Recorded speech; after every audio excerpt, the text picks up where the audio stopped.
క్రీస్తునందు ప్రేమైన సోదరి సోదరులారా, మన ప్రభువును రక్షకుడునైన యేసు క్రీస్తు యొక్క పరిశుద్ధమైన నామమున నేను మీకు శుభములను తెలియజేస్తూ 2026 సంవత్సరపు ఈ జూలై మాసపు విజ్ఞాపనలో 29వ దినమునకు మీకు స్వాగతం చెబుతూ ఉన్నాను. గత దినమున ఏలియా మన వంటి స్వభావం గల మనుషుడే అనే మాటను గూర్చి విన్నా. ఈ సమయమందు మరొక భక్తుడిని గూర్చి అనగా యోబును గూర్చి సమయమునందు అతని ప్రార్థనా జీవితాన్ని గూర్చి ఆలోచన చేద్దాం. యోబు గ్రంథం 1వ అధ్యాయం 1వ వచనాన్ని నేను మీ కొరకు చదువుచూ ఉన్నాను. ఊజు దేశమందు యోబు అని ఒక మనుష్యుడు ఉండెను. అతడు యథార్థవర్తనుడు, న్యాయవంతుడును అయి దేవుని యందు భయభక్తులు కలిగి చెడుతనమును విసర్జించిన వాడు. ఊజు దేశమందు యోబు అని ఒక మనుష్యుడు ఉండెను. దేవుని వాక్యం యోబును గూర్చి పరిచయం చేస్తూ అతడు ఒక మనుష్యుడు అని చెబుతుంది. యోబు ఒక మనుష్యుడు. మళ్ళీ ఈ మాట చెప్పుకోవాలి, మన వంటి మనుషుడే. యోబు మన వంటి మనుషుడే. అతడు యథార్థవర్తనుడు, న్యాయవంతుడు, దేవుని యందు భయభక్తులు కలిగిన వాడు, చెడుతనమును విసర్జించినవాడు, నిశ్చయముగా సంపూర్ణమైన భయభక్తులు కలిగిన వాడని యోబును గూర్చి మనం చెప్పుకోవచ్చు. యోబు యొక్క ప్రార్థనను గూర్చి ఈ సమయమందు నేను మీ దృష్టికి తీసుకుని రావాలని తలంచుతూ ఉన్నాను. యోబు యొక్క ప్రార్థన అని అనగానే సాధారణంగా అతడు తన స్నేహితుల కోసం చేసిన ప్రార్థన మనకు గుర్తుకొస్తుంది. అది యోబు గ్రంథం 42వ అధ్యాయం 10వ వచనంలో మనకు కనిపిస్తుంది. యోబు తన స్నేహితుల కోసం చేసినటువంటి ప్రార్థన. కానీ దానికంటే ముందు యోబు ప్రార్థనాపరుడు అనేటువంటి విషయము దేవుని వాక్యం మనకు గుర్తు చేస్తూ ఉంది. చూడండి, యోబు గ్రంథంలో వ్రాయబడిన కొన్ని మాటలను నేను మీ కొరకు చదువుతాను. యోబు గ్రంథం 3వ అధ్యాయం 24వ వచనం. నా మొరలు నీళ్ల వలె ప్రవహించుతూ ఉన్నవి. నా మొరలు నీళ్ల వలె ప్రవహించుతూ ఉన్నవి అంటే అంతగా అతడు విస్తారంగా ప్రార్థన చేస్తున్నాడు అని కదా. తన శ్రమను బట్టి, తన కలిగిన బాధను బట్టి, తన శరీర జబ్బును బట్టి, తన కలిగిన స్థితిని బట్టి అతడు ప్రార్థన చేస్తూ ఉన్నాడంట. ఎలాగున అంటే నీళ్ల వలె ఆ ప్రార్థన ప్రవహించుచున్నది అని అన్నాడు. ఇంత ధారాళముగా విస్తారముగా ప్రార్థించువాడా యోబు? అవును, దానికి ఆయనే సాక్షి. నా ప్రార్థన నీళ్ల వలె నా మొరలు నీళ్ల వలె ప్రవహించుచూ ఉన్నది అని అన్నాడు. తర్వాతి ప్రార్థన 6వ అధ్యాయం, యోబు గ్రంథం 6వ అధ్యాయం 8-9 వచనాలు. ఆహా, నా విన్నపము నాకు నెరవేర్చబడునుగాక, నేను కోరుకొను దానిని దేవుడు నెరవేర్చునుగాక అని అన్నాడు. ఆ తదుపరి మాట, దేవుడు తన ఇష్టానుసారముగా నన్ను నలుపునుగాక. నేను ఆయనను ఏది కోరుకుంటున్నానో అది ఆయన ఇచ్చునుగాక. దేవుడు తన ఇష్టానుసారముగా నన్ను నలుపునుగాక. ఏ భక్తుడైనా ఇలాగ ప్రార్థన చేస్తాడా? ఆయన తన ఇష్టానుసారముగా నన్ను శ్రమ పెట్టునుగాక అని అంటాడా? ఒకవైపున నేను కోరుకున్నది ఆయన నాకు ఇచ్చునుగాక అని అంటాడు, మరోవైపున తన ఇష్టానుసారముగా నన్ను నలుపునుగాక. అవునండి, ప్రార్థన అంటానే లేక భక్తి జీవితం అని అనగానే మనకు అర్థం కావలసిన సంగతి ఏమిటంటే దేవుడు తన చిత్తము చొప్పున మన జీవితంలో పనిచేయునుగాక. మన ఇష్టం చొప్పున కాదు, తన చిత్తము చొప్పున దేవుడు మనలో పనిచేయాలి అనేటువంటి ఆశను మనం కలిగి ఉండాలి. 7వ అధ్యాయం 11వ వచనం. 7వ అధ్యాయము 11వ వచనం. నా ఆత్మ వేదన కొలది నేను మాట్లాడేదను, నా మనోవేదనను బట్టి మూలుగుచుండేదను అని అంటూ ఇక క్రింది మాటల్లో ఆయన చాలా సంగతులను రాశాడు. ప్రార్థన ఆత్మవేదన అని అన్నాడు. నేనేమైనా మాట్లాడుచున్నానంటే అది నా ఆత్మవేదన, నా మనోవేదన అని అన్నాడు. ప్రార్థన ఆత్మవేదన, ప్రార్థన ఆత్మమూలుగు అనే మాటను యోబు జ్ఞాపకం చేస్తూ ఉన్నాడు. 9వ అధ్యాయం 16వ వచనంలో ఆయన మరొక మాటలాగును చెబుతున్నాడు. నేను మొరపెట్టినప్పుడు ఆయన నాకు ఉత్తరం ఇచ్చినను, ఆయన నా మాట ఆలకించినని నేను నమ్మజాలను.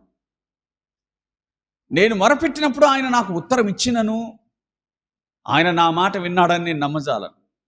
అంటే తాను మొరపెట్టుచూ ఉన్నాడు, కానీ తన శ్రమలను బట్టి మాట్లాడుచూ ఉన్నాడు. నేను కోరుకున్నది ఆయన నాకు ఇవ్వట్లేదు కదా, కాబట్టి ఆయన నా ప్రార్థనను ఆలకించటం లేదు. నాకు జవాబు వచ్చినట్లుగా కనిపించినప్పటికీ ఆయన మాత్రం నా మనవి ఆలకించట్లేదని నాకు అర్థమైంది. తన శ్రమలలో యోబు చేసినటువంటి ప్రార్థన, ఆయన ధైర్యంగా ఈ మాట చెప్పగలిగాడు. 12వ అధ్యాయం 3వ వచనంలో, దేవునికి మొర్రపెట్టి ప్రత్యుత్తరములు పొందిన వాడనైన నేను. ఇది ఇప్పుడు కాదు, ఇంతకు ముందు శ్రమల యందు కాదు, అంతకంటే ముందు. ఎందుకంటే తన స్నేహితులతో మాట్లాడుతూ ఆయన ఈ మాట అంటున్నాడు. వారు తన మీద వేసిన నిందలకు ప్రత్యుత్తరం ఇస్తూ యోబు ఈ మాటను మాట్లాడుతూ ఉన్నాడు. అదేమిటంటే, మీరే లోకంలో జ్ఞానులు, లేక మీరే వివేచన శక్తి కలిగిన వారు, నేను తక్కువ జ్ఞానం కలిగిన వాడిని అని అంటూ మాట్లాడుతూ, నేను దేవుని వలన ప్రత్యుత్తరములు పొందినవాడను, నేను ప్రార్థించినాను జవాబును పొందినవాడను. మీరేంది మాట్లాడేది నాతో? మీ మాటలన్నీ నాకు వ్యసనానికే కారణం కానీ ఆదరణకు కాదు అని అన్నాడు. బాధకే కానీ ఆదరణకు కాదు అన్నాడు. కాబట్టి నేను మొరలు పెట్టి ప్రత్యుత్తరం పొందినటువంటి వాడను అని అంటూ, ఇప్పుడు నేను నా స్నేహితునికి హాస్యాస్పదము కావలసి వచ్చాను అని అన్నాడు. అంటే దేవుని యొద్ద నుంచి నేను జవాబును పొందినటువంటి వాడు, ఈరోజు నా స్నేహితుడు నన్ను హేళన చేసే స్థాయికి నేను వచ్చాను అని అన్నాడు. కాబట్టి అతడు మంచి ప్రార్థనాపరుడు అని, మామూలు ప్రార్థన కాదు, దేవుని యొద్ద నుండి జవాబు పొందిన ప్రార్థన, అలవాటు ప్రార్థన కాదు, దేవుని యొద్ద నుండి జవాబు పొందిన ప్రార్థన అనేటువంటి విషయం దేవుని గ్రంథం మనకు జ్ఞాపకం చేస్తూ ఉంది. 13వ అధ్యాయం 21వ వచనంలో ఆయన ఇంకిలాగన్నాడు, నీ చెయ్యి నా మీద నుండి తొలగింపుము, నీ భయము నన్ను బెదిరింపనీయకము, అప్పుడు నీవు పిలిచినడలా నేను నీకు ఉత్తరం ఇచ్చేదను, నేను పలికేదను, నీవు నాకు ఉత్తరం ఇమ్ము. కాబట్టి అయ్యా, నాకు కలిగిన శ్రమను ప్రస్తుతం జ్ఞాపకం చేసుకో. నీ చెయ్యి నా మీద బరువుగా ఉన్నట్లుంది, దయచేసి నన్ను కనికరించు, దాన్ని తొలగించు అని చెప్పి యోబు దేవునికి మొరపెడుతూ ఉన్నాడు. 16వ అధ్యాయము 16వ వచనములో, నా ప్రార్థన యథార్థముగా ఉండినను, ఏడుపు చేత నా ముఖము ఎర్రబడి ఉన్నది, నా కనురెప్పల మీద మరణాంధకారము నిలుచుచూ ఉన్నది. నా ప్రార్థన యథార్థముగా ఉండినను, ఏడుపు చేత నా ముఖము ఎర్రబడి ఉన్నది. ఏమండి, మన ప్రార్థనలు యథార్థత ఉన్నంత మాత్రం చేత మన ప్రార్థనలన్నీ అంగీకరించబడాలనేటువంటి రూల్ ఏమైనా ఉందా? ఆయన మన ప్రార్థనకు వెనువెంటనే స్పందించాలి అనేటువంటి శాసనం ఏదైనా ఉందా? ఏమి లేదు కదా. ఆయన సర్వాధికారి, సార్వభౌముడు. మన జీవితంలో తన ఇష్టం చొప్పున ఆయన వ్యవహరిస్తాడు, అంతేగాని మన చిత్తము కాదనే సంగతిని మనం జ్ఞాపకం చేసుకుంటే ఆశీర్వాదాన్ని పొందగలము. ప్రియులారా, చాలా చక్కని మాట యోబు 16:16, ఏడుపు చేత నా ముఖం ఎర్రబడింది. కానివ్వండి, దేవుని సన్నిధిలో ఏడవడం కంటే మించిన భాగ్యం ఏముంది? ఆయనతో పోరాడడం కంటే మించినటువంటి ఆశీర్వాదం ఏముందండి? మనకు ఆయన ఆలస్యం చేస్తూ ఉంటే అది దేవుని సంకల్పమే గనుక అయితే తప్పనిసరిగా ఆయన సన్నిధిలో ఉండడానికి మనకి ఇంకా అవకాశం దొరుకుతుంది అని గ్రహించండి. ఆలస్యం చేస్తున్నాడని కాదు, ఇంకా ఆయన సన్నిధిలో ఉండే అవకాశం మనకు దొరుకుతుంది అని గ్రహిద్దాం. నేను ప్రార్థనలు చేశాను, అవి యథార్థంగా ఉన్నాయి, నేను జవాబు పొందిన వాడను అని మాట్లాడాడు. 19వ అధ్యాయం 7వ వచనాన్ని నేను చదువుచున్నాను. నా మీద బలాత్కారం జరుగుతున్నదని నేను మొరపెడుచున్నాను, కానీ నా మొర్ర అంగీకరింపబడదు అన్నాడు. తన వేదనలో తాను చేసినటువంటి ప్రార్థన, నేను నా మీద బలాత్కారం జరుగుతుందని మొరపెడుచున్నాను, అయ్యా నేను ఈ విధంగా ఉన్నాను, నా మీద ఏదో బలవంతం జరుగుతూ ఉంది, ఇవన్నీ నేను కాంక్షించినవి కాదు, కోరినవి కాదు, అన్నీ బలత్కరించబడ్డాయి నా దగ్గర నుంచి. నా పిల్లలు, అలాగే నా ఆస్తి, నా పశువులు, దాసదాసీలు అందరూ కూడా అంతరించిపోయారు. నాకై నేను వదిలించుకున్నవి కాదు, తొలగించినవి కాదు, నా యుద్ధ నుండి అన్ని తొలగించబడ్డాయి. నా శరీరం మీదకి అకారణంగా రోగం వచ్చింది. ఇవన్నీ కూడా నా మీద ఏదో బలాత్కారం జరుగుతుంది అని నాకు అనిపిస్తుంది అన్నాడు. అయినా సరే నేను మొరపెట్టిన నాకు న్యాయం దొరకదు అనే మాట మాట్లాడుచూ ఉన్నాడు. అంటే ఇవన్నీ యోబు శరీర సంబంధంగా తనకు సమయం తెలియదు కాబట్టి నా ప్రార్థనను దేవుడు అంగీకరించట్లేదు అని ఆయన మాట్లాడుచూ ఉన్నాడు. ఇది మనోవేదనను బట్టి కలుగుచున్నటువంటి బాధ, అంతేకాని వాస్తవంగా అవన్నీ అలాగున జరుగుచున్నాయని కాదు. ఎందుకంటే తనకు అర్థమైంది దేవుడు తనను ఈ విధంగా నలుపుచున్నాడు అని. 6వ అధ్యాయంలో మాట్లాడాడు, సర్వశక్తిని అంబులు నాలో చొచ్చినవి, వాటి విషయమును నా ఆత్మ పానం చేస్తుంది అని అన్నాడు. ఒక మాట చెప్పాలంటే తన మీద ఏదో జరుగుతుంది అని. ఇంకొక మాట చెప్పాలి అని అంటే దేవుడు ఏదో నా మీద పందెం పెట్టుకున్నట్లుగా ఉన్నాడు అని. యోబు దేవుని పందెపు కోడి. పందెపు కోడి గెలిచిందంటే యజమానుడు గెలిచాడని అర్థం. కాబట్టి దేవుడు యోబును గురించి మాత్రమే ఆ దినాన అపవాదితో మాట్లాడాడు. నా సేవకుడైన యోబు సంగతి నువ్వు ఆలోచించావా అని. కోడి గెలిస్తే యజమానుడు గెలిచినట్లే, ఓడిపోతే యజమానుడు ఓడిపోయినట్లే. దేవుడు యోబును తన పందెపు కోడిగా పెట్టాడు. ఎందుకంటే యోబు మీద ఆయనకున్నటువంటి నమ్మకం అంత శ్రేష్టమైనటువంటిది. యోబు గెలుస్తాడు, అతని భక్తిని గురించి ఎరిగిన దేవుడు. అందుకే యోబు ఆస్తిని చూసావా, యోబు సంతానాన్ని చూసావా, యోబు దాసదాసీలను చూసావా, యోబు ఒంటెలను గొర్రెలను మేకలను చూసావని అడగలేదు. నా ఈ సేవకుడైన యోబు సంగతిని ఆలోచించావా? అది దేవుడి ప్రశ్న. కనుక యోబు ఈ మాటలన్నీ మనోబాధను బట్టి చెబుతున్నటువంటి మాటలుగా మనకు కనిపిస్తాయి. యోబు గ్రంథం 30వ అధ్యాయము 20వ వచనాన్ని నేను చదువుతాను. యోబు గ్రంథం 30వ అధ్యాయం 20వ వచనం. నీకు మొరపెట్టుచున్నాను, అయితే నీవు ప్రత్యుత్తరం ఇయ్యకున్నావు. నేను నీకు మొరపెట్టుచున్నాను, అయితే నీవు నాకు ప్రత్యుత్తరం ఏమీయో ఇయ్యకున్నావు. నేను నిలుచుండగా నీవు నన్ను తేరి చూచుచున్నావు. నీవు మారిపోయి నా ఎడల కఠినుడవైతివి. నీ బాహుబలం చేత నన్ను హింసించుచూ ఉన్నావు. దేవునితో యోబు మాట్లాడుచున్నాడు అనే దానికంటే మాటలతో పోట్లాడుచున్నాడు అని అన్నాను.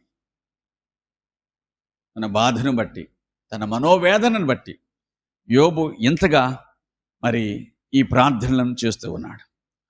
ప్రియులారా, శ్రమలో ఉన్నటువంటి వాడు, నలిగిపోయిన వాడు, నలగొట్టబడుచున్నటువంటి వాడు ఒకటి కాదు. మొదటిది సంపద శ్రమ, రెండవది సంతాన శ్రమ, మూడవది భార్య వలన భార్య వలన అవమానం.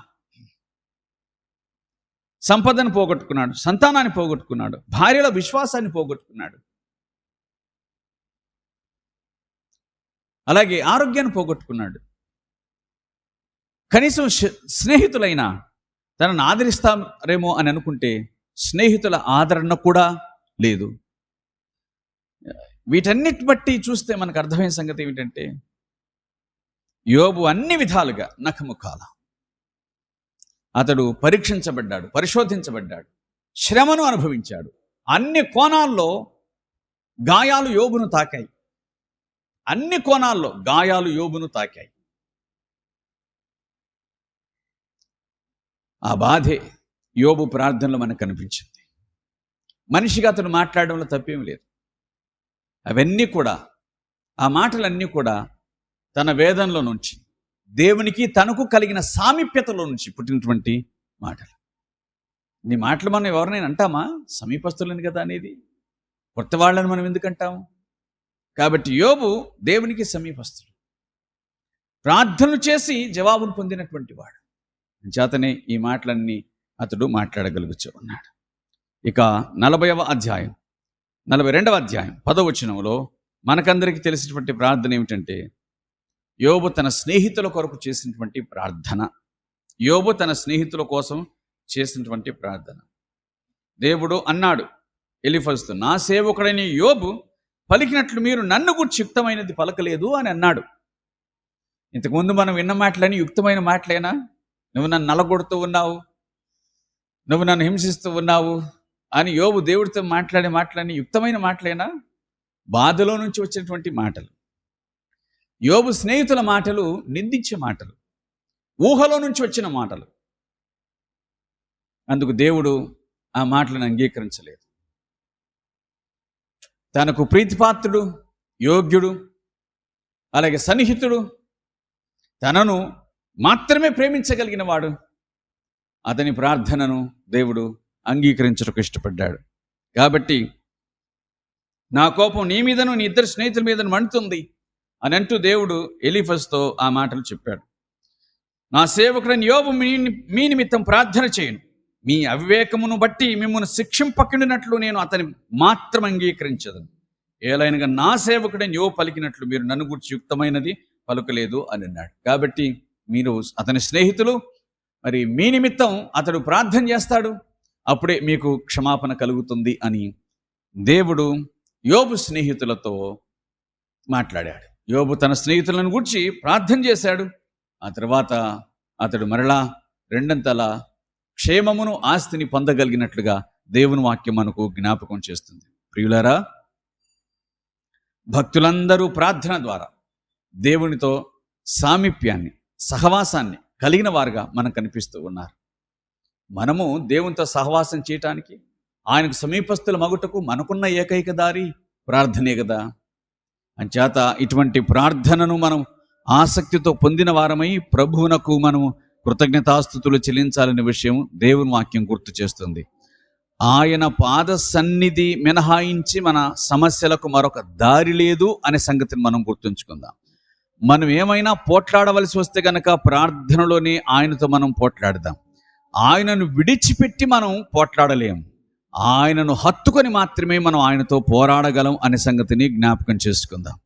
ప్రియులారా, దేవుని వాక్యము యోబును గూర్చి మనకు చెబుతుంది, ఆయనకు వేరుగా ఉండి మనం ఏమి చేయలేము, ఆయనతోనే మనం ఏమైనా చేయగలము అనే సంగతి యోబు జీవితం ద్వారా స్పష్టమవుతుంది. దానిని బట్టి యోబు మాత్రమే కాదు, అతని స్నేహితులు కూడా మరి దీవించబడిన సంగతి, అంటే అంగీకరించబడిన సంగతిని మనము ఎరుగుదము. తన యొక్క భక్తి జీవితం ద్వారా తాను మాత్రమే రైట్ అని, అలాగే తన స్నేహితులు రాంగ్ అని అతడు రుజువు చేయగలిగినాడు.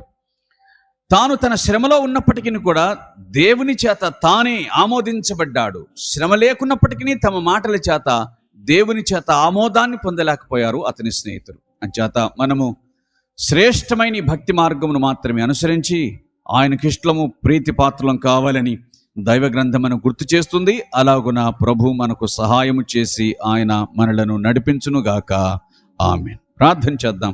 సర్వకృపానిధియు, మిక్కిలి కనికరమును, అత్యంత దయ జాలి కలిగిన పరలోకమందున్న మా ప్రియమైన తండ్రి, పరిశుద్ధమైన మీ నామమునకు మా హృదయపూర్వకమైన కృతజ్ఞత స్తుతి స్తోత్రములను చెల్లించుకొనుచున్నాం. మేము మా జీవితం అశాశ్వతం, అల్పము అని ఎరిగినప్పటికీ మీరు మమ్మల్ని జ్ఞాపకం చేసుకొని కరుణించుచు మా ఆయుష్కాలమును పొడిగించి ఈ దినమున సైతం మేము మీ పాద సన్నిధిలో ఉంటకు మీరు మాకు ఇచ్చిన అవకాశం కొరకై స్తోత్రాలు చెల్లిస్తూ ఉన్నాం.